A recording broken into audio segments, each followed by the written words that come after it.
असं म्हटले की मनसे आणि उभाटा सर्व महापालिका लढवणार आणि जिंकणार। मला वाटतं संजय राऊतने का जे स्टेटमेंट केलेलं आहे ते आता दोन्ही पक्षाचा प्रवक्ता म्हणून केले की काय याबद्दल शंका उपस्थित व्हायला लागलेली। दोन्ही भाऊ एकत्र झाले, महाराष्ट्राने आनंद साजरा केला, आम्हाला त्याच्याबद्दल आनंद आहे।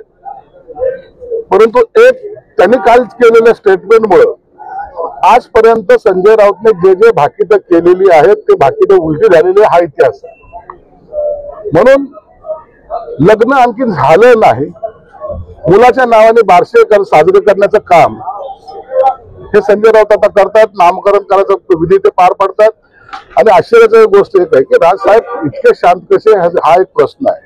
म्हणून मला त्यांचा युती हो, त्यांना सत्ता मिळण्यासाठी त्यांनी प्रयत्न करावं। ही निवडणूक आहे, या निवडणुकीमध्ये जो जिंकेल तो खरा बादशाह होत असतो। म्हणून येणारी जी निवडणूक आहे ते एकदा लागू द्या, त्यावेळेला हे सगळं चित्र स्पष्ट होईल। राऊत असंही म्हटले की राष्ट्रीय ठाण्याचे नेते नाही, नाट्याचे नेते नाही, राष्ट्रीय आणि मूल्य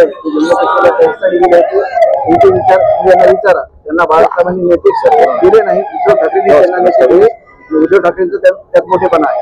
अहो यांना काय करायचं याच्याशी काय मला काही कळत नाही। झालं ना यांची काय लोकप्रियता आहे यांची? आमच्या मतावर निवडून आलेले राज्यसभा सदस्य कधी नगरसेवक झालेले नाही, हे नेतृत्वाचे गुण कुणाला सांगतायत।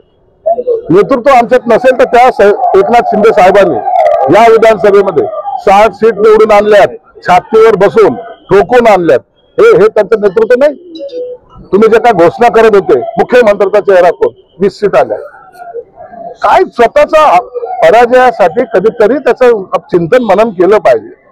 इथं नेते काही बोलत नाही, परंतु या संजय राऊत सारख्या माणसाने पक्ष धुळीस मिळवला हे मात्र निश्चित आहे। बेस्ट कर्मचारी जी निवडणूक आहे त्या मतपेढीचं जे आता घोटाळा झाला आहे आणि आर्थिक गुन्हे शाखेतून आता तपास सुरू झाला आहे।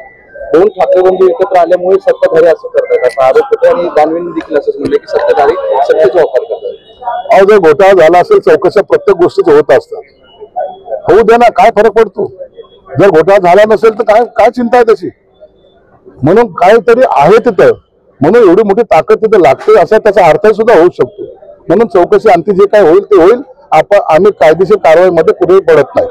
नरेंद्र मोदींनी भाषण केलं, टीका केली, असं म्हणते की 12 वेळा तुम्ही भाषण केले, आता 12 वाजले आहेत, पेरणीची तयारी आहे, घरी जायची वेळ आली, लोक आता सत्तेत राहणार। हो, संजय राऊतचं आणि मोदीवर बोलायची लायकी तरी आहे का? याच्यासारख्या चिल्लर माणसांनी मोदी साहेबांवर बोलू नये। ज्यांची प्रतिमा आज देशात नाही तर अख्ख्या जगामध्ये आहे, त्याच्यावर संजय राऊत सारख्या माणसाने टीका करणं म्हणजे सूर्यावर चुंकण्यासारखं आहे। काल माझी खासदारांच्या घरी बिर्याणी पार्टी त्यांनी निमंत्रण दिलं, आता बिर्याणी पार्टीच करत बस, दुसरं काय राहिलं होतं त्याच्याकडे? आता रात्रीची शिळी बिर्याणी आज पुन्हा खाईल, तुम्ही जाऊन आणखी त्याचे फुटेज घ्या। दुसरा मोबाईल नंबर 94 23 46 72 72, तिसरा मोबाईल नंबर 75 88 15 0001। वेबसाईट आहे sgavkari.com, मेल आयडी आहे aklgavkari@gmail.com।